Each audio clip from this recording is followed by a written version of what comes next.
On 5 News tonight, justice for a murdered woman as her killer is finally convicted. Catching those behind America's latest terror attacks. And why Paul Gascoigne is back in court.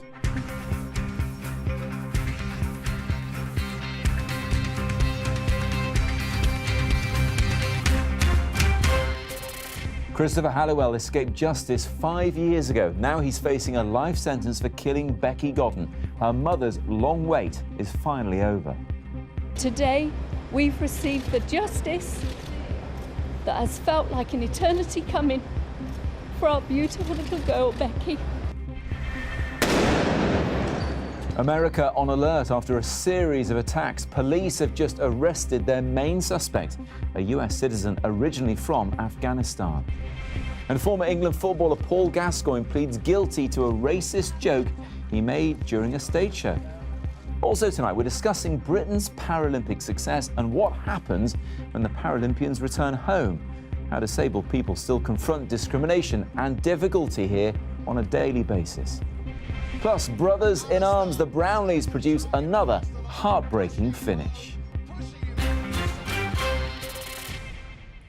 Good evening, welcome to 5 News Tonight. I'm Matt Barbett. A taxi driver who killed 2 women but was only jailed for 1 attack has now been found guilty of the second murder. Christopher Halliwell was already serving time for the death of Sian O'Callaghan, and it was during that investigation that he took police to the body of Becky Godden, who he strangled in 2003. In a tearful statement outside court today, Becky's mum said justice has felt like an eternity coming. Julian Drucker has more. If I get charged with this and I'm found guilty. Christopher Halliwell being interviewed last year by police over the murder of a young woman which he denied. Remarkably, he appears to offer them a deal to solve the case.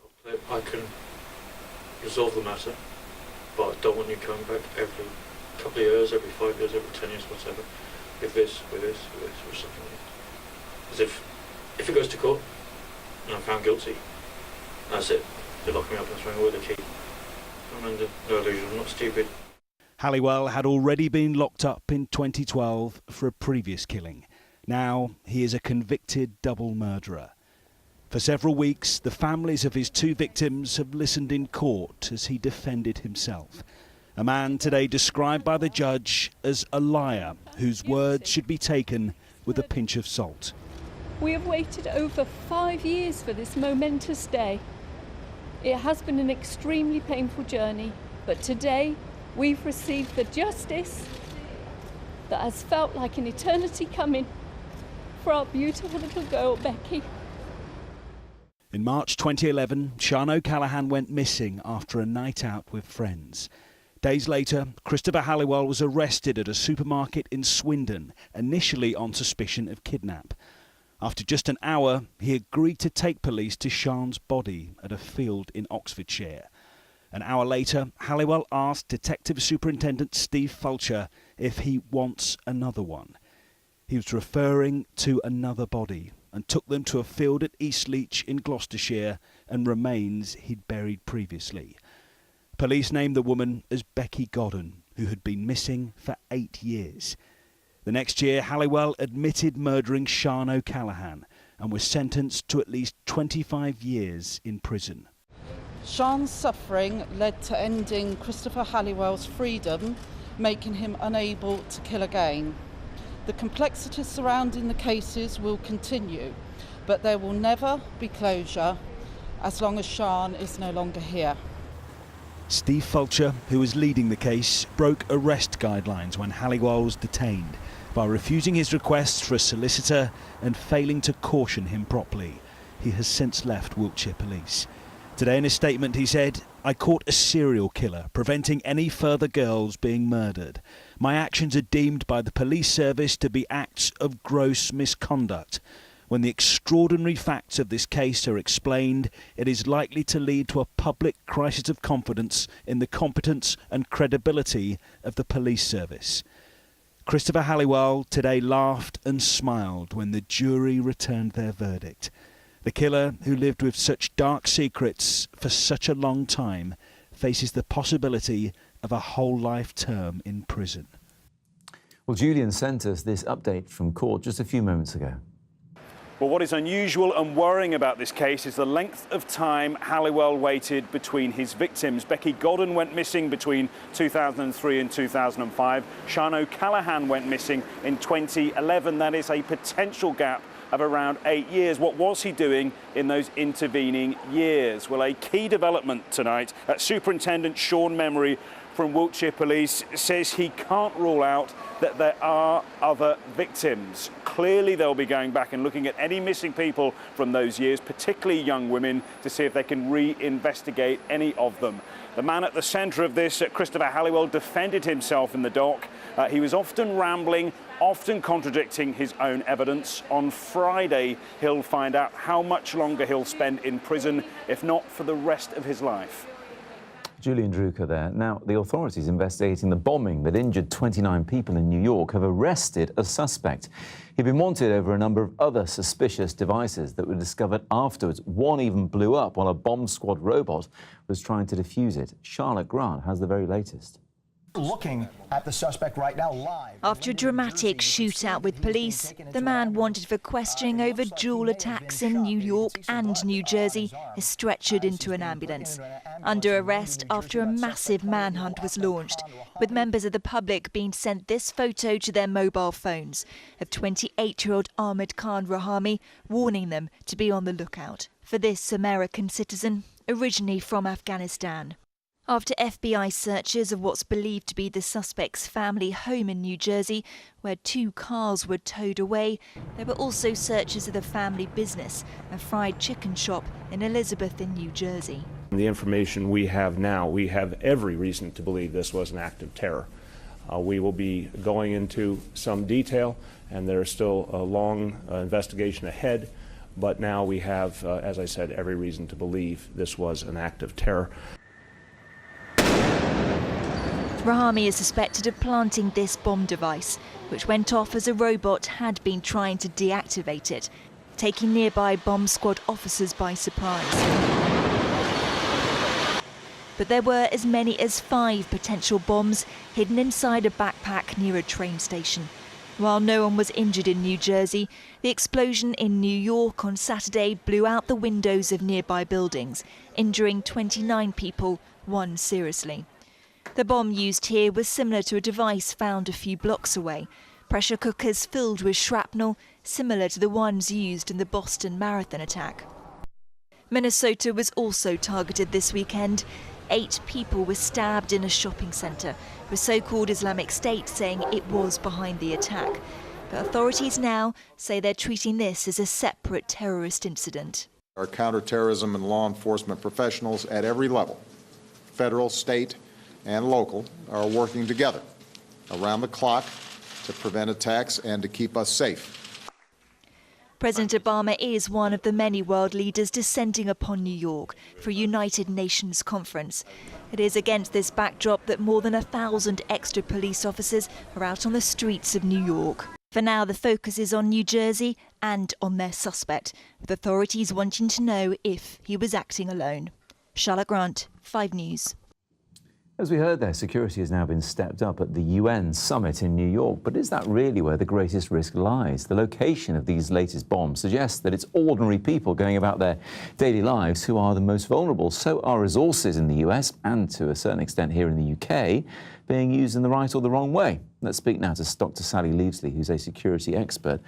What do you think, Sally? I mean, we have security around important people all the time, whether they're at the UN or in Westminster.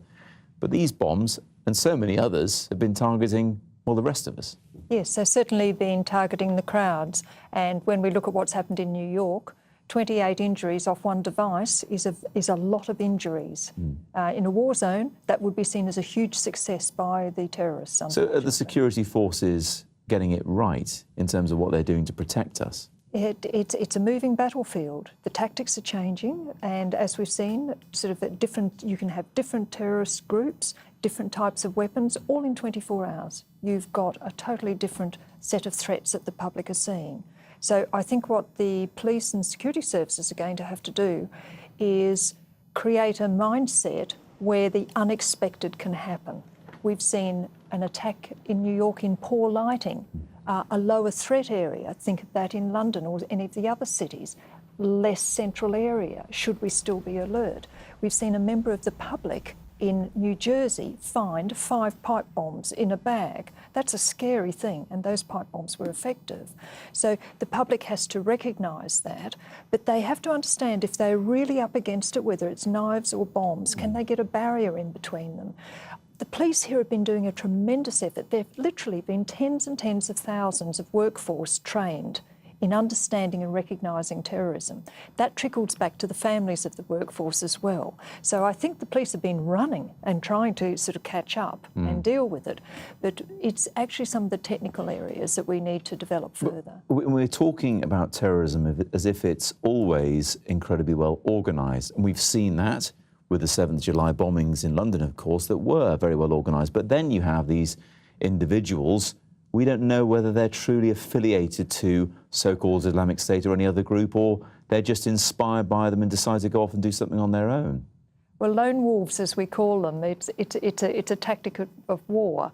A lot of them will have been connected in. Others will have been inspired, but what we are seeing that's coming over the internet and in the recruitment in certain locations, sort of through their religion or through friends, what we've seen with that is that they are inspired, and it doesn't matter when and how they attack, they're still going to be a model for a new form of life, and that's what they're trying to do. Sally, many thanks. Well, at the UN summit in New York, the Prime Minister, Theresa May, has criticised the West's approach to the migrant crisis. She says refugees fleeing unsafe countries are too often confused with people who want asylum for economic reasons. Today, campaigners outside Parliament in London laid out 2,500 life jackets worn by people crossing the Mediterranean into Turkey to show the risks so many are taking. Also, Mo Farah is one of 8 British Olympic gold medalists who've had their medical details leaked by hackers. It follows the release of files belonging to Sir Bradley Wiggins and Chris Froome last week. There was no suggestion any of these sports stars have done anything wrong. The former England footballer Paul Gascoigne has pleaded guilty to making a racist comment during a stage show in Wolverhampton last November. The court heard that Gascoigne humiliated his security guard in front of an audience of 1,000 people. The judge said it was not acceptable to laugh it off as a joke, as Layla Hayes reports. Posing for selfies and signing autographs, Paul Gascoigne arrived at Dudley Magistrates Court this morning, making his way through the waiting cameras. The former England footballer was due to stand trial, but instead pleaded guilty to a racially aggravated offence after the court heard he humiliated a security guard at one of his shows. It was here at Wolverhampton Civic Hall during an Evening with Gaza show last November that Paul Gascoigne admits making the racist comment. The black security guard was standing in a dimly lit area of the stage when in front of 1,000 people, Gaza said, "Can you smile so I can see you?" The judge told Paul Gascoigne, "You sought to get a laugh from the audience because of the colour of his skin. It is this kind of insidious racism that needs to be challenged. I accept that you grew up in a different time, but we live in the 21st century. Grow up with it or keep your mouth closed." The judge told the former England star, who's had a long battle with alcoholism, that in spite of what happened, he wasn't racist. He said it was a stain on his character. How do you feel, Gaza? Paul Gascoigne must now pay a £1,000 fine and £1,000 in compensation after being told his comments were unacceptable. Layla Hayes, 5 News, Dudley. Still to come on 5 News tonight. Life after the Paralympics. We look at whether the Games really helped to make life a bit easier for disabled people in the UK. And the Brownlees show us all that brotherly love is more important than winning. Incredible pictures. We'll talk about those and meet their coach after the break.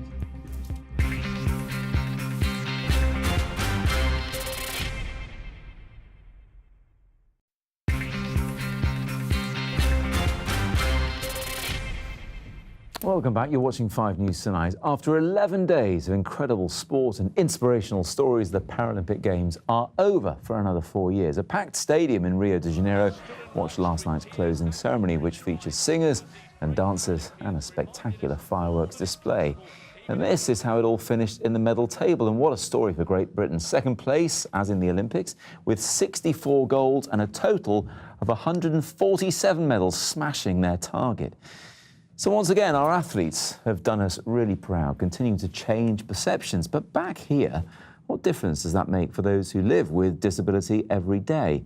We asked journalist Mick Scarlett for his views for this special report. I've been using a wheelchair since I was 16, but more than 3 decades on, it's still a struggle to get around. No way I'm getting in there. Ah, okay, I'm not going to fit through there. Right, I suppose I better cross the road. Using a tube station is often impossible, and a bus only has room for one wheelchair user at a time. We hear a lot about the term Paralympic legacy, and for many disabled people there has actually been a real legacy. People are getting involved in sport, people are doing more, being more active. But for many of us, there is this gap between legacy and what we really experience. The world around us is not being made as accessible as we want. Into a lot of the restaurants, many of the shops I can't get in, and even those that I can get in, I might not be able to go to the toilet. And that's what it feels like to be disabled. But changes to the way disabled people's care packages are funded by the government pose devastating results. Sophie currently has 24-hour-a-day care, but because of the cuts, she could lose her funding and her independence. You know, we're not asking for anything special, we're just asking for the same opportunities as everybody else, i.e. to get out of bed in the morning when we want, to go to the loo when we want. The only other people that have those things dictated to are prisoners who have been, you know, found guilty of some crime. Well, what crime have I, as a disabled person who needs care, committed? What does the word Paralympic legacy mean to you? Well, not very much, Mick, really. I mean, it's kind of a non-event, isn't it? It feels like, you know, every 4 years we get dragged out of our boxes and it's all hey, and, you know, all of a sudden you've got disabled people in adverts and it's all lovely, and then we all go back in again, and it's like nobody wants to hear us, and that's it. You know, you've had your 5 minutes in the sun. You know, you get back in your place now, so to speak. Right side. Here at Aspire, a leisure centre for disabled and non-disabled people, these guys feel the Paralympics has left a positive impact on them. I think there's a lot of inspiration that comes from the Paralympics. I mean, I've only been injured for a year, so I'm new. You're a newbie. I'm new to the game, and the inspiration it's given me, as in, like, my main ambition in this sport is to become a Paralympian. Younger people who are disabled, they've got something to see and aim for, whereas before they might have thought, what am I going to do? So maybe that's it. To achieve a real legacy, we have to work as hard at equality as our Paralympians have worked at winning gold. Mick Scarlett, 5 News. And I'm pleased to say that Mick is with me now.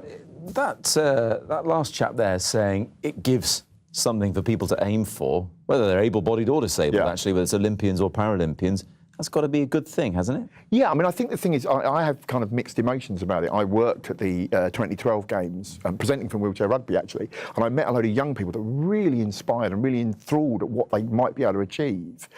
But then I know people like Sophie who kind of have been allowed to fall through the cracks. And I think that we do have this issue where if you're able to be a Paralympian, then you're kind of held up as being the kind of disabled people that a society likes.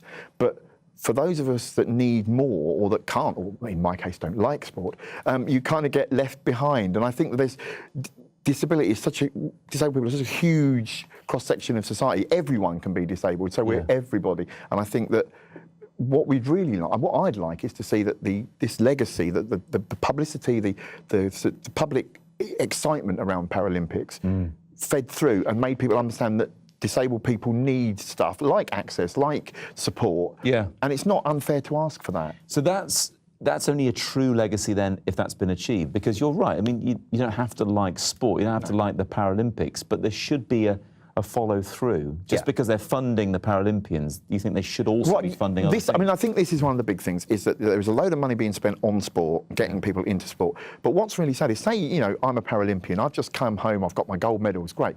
If I want to go out and celebrate, I can't, there aren't any pubs you have to pick where you can go. Even if you can get through the door, you might not be able to go to the loo. And surely that's not right. I want to mention that place Aspire, which you said is a leisure centre for all, actually, able-bodied and disabled. That really is the point, isn't it? We've had this discussion here about mixing the Paralympics and the Olympics together, so you just have all the competitions at the same time. I'm a big fan of that. I think that's the way to go. I think that one day we'll have this kind of super event, a kind of ultra Olympics, where you have a 100 metres running race, and then you have a 100 metres wheelchair race, and then you have the blade race, and it's just all together.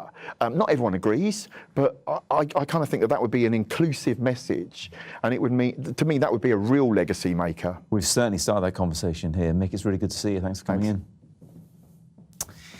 Now, they are up Brexit Creek without a paddle, a canoe, or even a map. That's how former Liberal Democrat leader Nick Clegg described the government today as his party began its annual conference in Brighton. The man who took over his job as leader, Tim Farron, has told us that people would want a second referendum so they don't end up with a deal that they didn't vote for. So is that going to help the Lib Dem fight back? Our political editor, Andy Bell, has been trying to find out.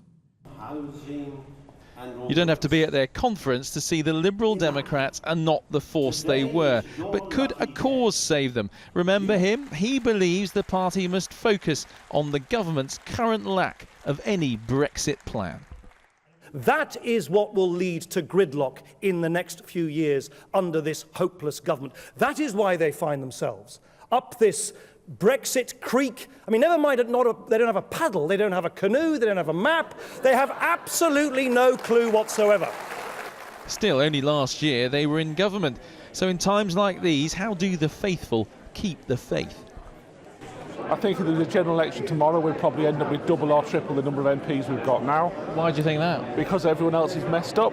I haven't gone down beat anyway, because I've been around for a long time. I've seen us go down and I've seen us come back up again. It's not looking too good, is it? Yeah, but there's only one way to go from here, isn't there? Is that what it feels like? Well, upwards, obviously. Tim Farron is the man who must lead them. And on Europe, he told me the country must be given another referendum on the terms of Brexit.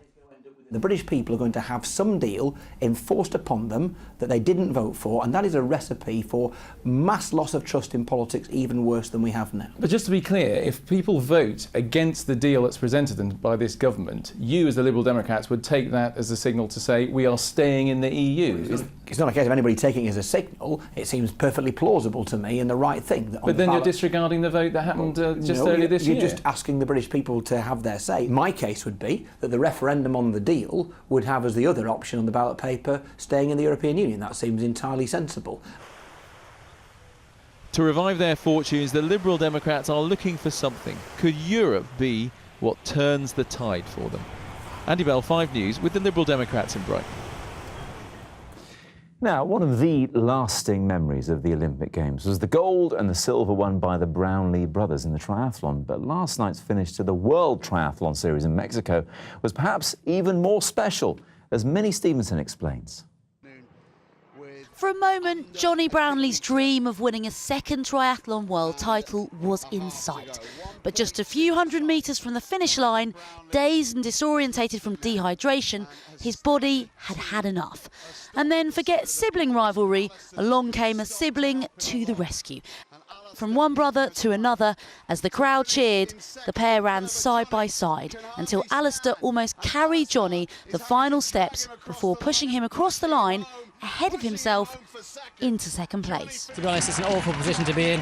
If he'd conked out okay from the finish line there and there isn't a medical support, it's a dangerous position to be in. So whatever, obviously the World Series is a big play, but whatever, it's the right thing to do.